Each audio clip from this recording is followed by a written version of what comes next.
Hello everyone, and welcome to our Spotlight series where we share current trends on the critical role resilience plays within organizations.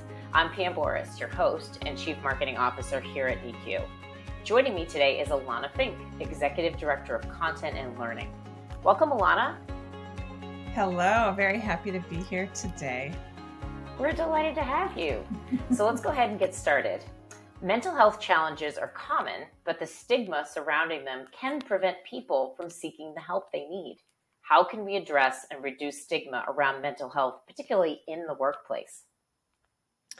Yeah, I am so appreciative that we are having this conversation, this dialogue around this topic, because it's just absolutely essential that we do two things as individuals and as organizations. Number one, we educate, and number two, we raise awareness about mental health in general and mental health in the workplace. You've heard me say this, mental health, we say this, mental health is health, period.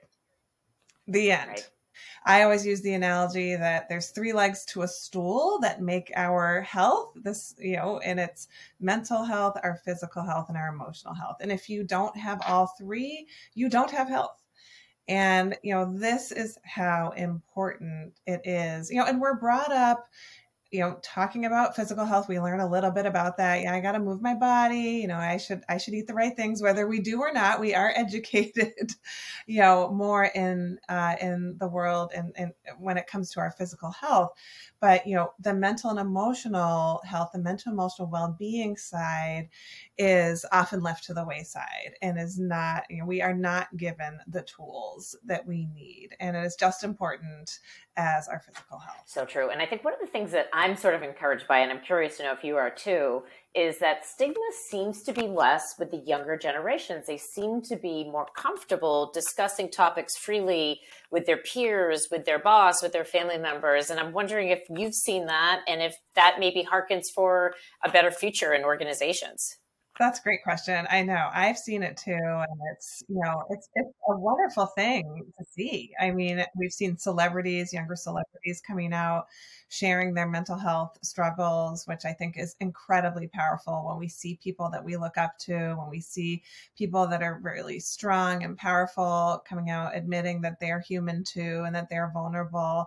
That goes so far to further the conversation around mental health and well-being. And to your point, younger generations are inspired by this. And, and I agree. I think there is more of an openness in a conversation. And I think older generations can learn a lot from that. And I think we should be listening and learning around that. And, particularly when it comes to managers tend to be older, just they've been in the workplace longer, and work their way up to management positions. And, sometimes there's less of a conversation or these managers aren't even equipped. We don't know how to have the conversations around mental health. And I think it's really important that we do that.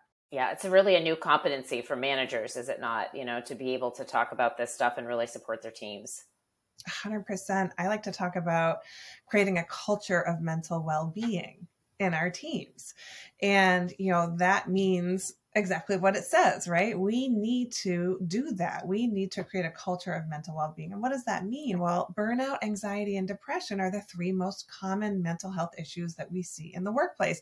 So just understanding that, and even as organizations, we're responsible, I think, for again, education and awareness, right? So understanding that these are the three most common things we'll see in the workplace. What do those even look like? What are common warning signs? When we see people withdrawing from the group or maybe complaining more than we did before, things like that. So understanding what are the issues that come up in the workplace and what are those warning signs, and then equipping managers with the tools of what to do next. Yeah, absolutely. Well, Alanna, thank you so much for joining us and sharing some of those insights. Such an important topic, and I hope managers everywhere really take this as a call to action. As we were talking about by building a resilient workforce, we create that culture of adaptability, innovation, and growth. And MECU is here to partner with you and drive sustainable long-term success. What steps have you taken to build a more resilient workforce?